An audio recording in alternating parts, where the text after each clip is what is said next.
Okay, let's dive deep into just one chapter today, but it's incredibly packed. Zechariah chapter It 9. really is. We're aiming to sort of unpack the dense imagery, the prophecies in there. Figure out the key insights. Judgment, this coming king, restoration. It's all in there. Absolutely. And it kicks off pretty strongly, doesn't it, with these pronouncements against the surrounding nations. Right out of the gate. Hadrach, Damascus, Hamath, they're named. But then there's a real focus on Tyre and Sidon. Tyre especially gets described as very skillful, Yeah. built itself a fortress, And rich. Heaped up silver like dust and gold like the dirt. It sounds impressive. It paints this picture of, like, ultimate human achievement, security built on wealth, on walls.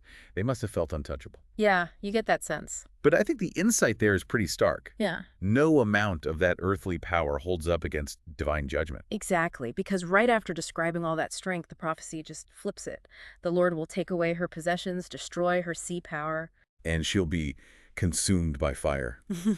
A complete reversal. Swift.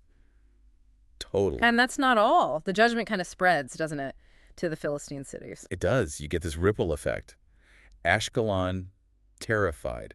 Gaza in agony. Its king gone. Ekron. Its hope just vanishes. And foreigners moving into Ashdod, it's a total upheaval of their world. A fundamental disruption.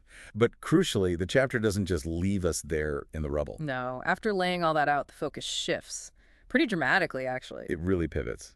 Now it's about protection, transformation, but for Judah and Israel. There's that powerful promise, right? God saying, I will defend my house. Against marauding forces, never again will an oppressor overrun my people.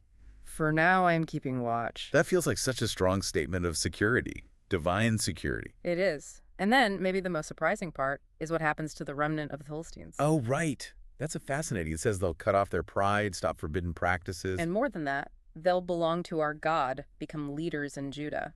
Ekron becoming like the Jebusites. So former enemies integrated, even elevated. Exactly. It sort of challenges the whole winner-take-all idea of conflict, suggesting this path of, well, grace and inclusion, even after judgment. Okay, so we've seen judgment, then protection, this unexpected transformation. Yeah. Where next? Suddenly it's like a switch flips. Yes. This huge call. Rejoice greatly, O daughter of Zion. Shout, daughter of Jerusalem. Pure joy. Why? What's prompted this celebration? The king, his arrival. But the description is everything. He's righteous and having salvation, gentle. Gentle, and the image, it's unforgettable, isn't it? Riding on a donkey. Not just any donkey, but on a colt. The foal of a donkey. Which is just not what you expect. No war horse, no chariot. And that's the whole point, I think. It's a massive insight into his kingdom's nature. Huh. Authority through peace, through gentleness, not military force. Yeah, because the text follows up immediately saying God will remove the chariots, the war horses, break the battle bow. Right. The tools of war are gone. Instead, he proclaims peace to the nations. And his rule isn't minor league. It's from sea to sea and from the river to the ends of the earth. Global peace brought by this gentle king, it subverts everything. It really does. And building on that peaceful reign, the chapter circles back to God's power, but for restoration. Ah, the covenant promise, freeing prisoners from the waterless pit. Yes, and they're called prisoners of hope, told to return to their fortress. With that incredible promise, I will restore twice as much to you. Double. After being prisoners. That speaks volumes about generosity. It does. And Guy's not just sitting back watching this happen. The language gets very active, almost military again, but it's God's action. Bending Judah like his bow, filling it with Ephraim, raising Zion's sons against Greece's sons like a warrior's sword. Then the Lord himself appears. Arrow like lightning, trumpet sound, marching in storms. He shields them. They overcome with sling stones, maybe a little nod to David there. Perhaps. And they're filled with joy, with spirit, like wine or like the altar bowl used in worship. So victory linked with worship and dedication.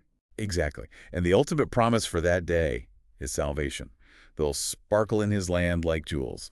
Beautiful image. And it finishes with just abundance, right? Grain for young men, new wine for young women, flourishing. Yeah, thriving life, joy. It's quite a journey in one chapter. So from harsh judgment to this gentle king, divine power and overflowing blessing, a lot of contrasts packed in. Definitely. Earthly power versus divine, judgment and grace, the expected warrior versus the king on a donkey, Suffering, then double restoration. We've covered a lot. Judgment on cities, protection, transformation, that pivotal king, restoration, divine power, blessing. As you reflect on this, think about that stark contrast, human strength versus God's power, especially shown in that king arriving on a humble donkey, not a war horse. What does that specific detail really tell you about the kind of kingdom being described here and where true authority comes from, according to Zechariah 9?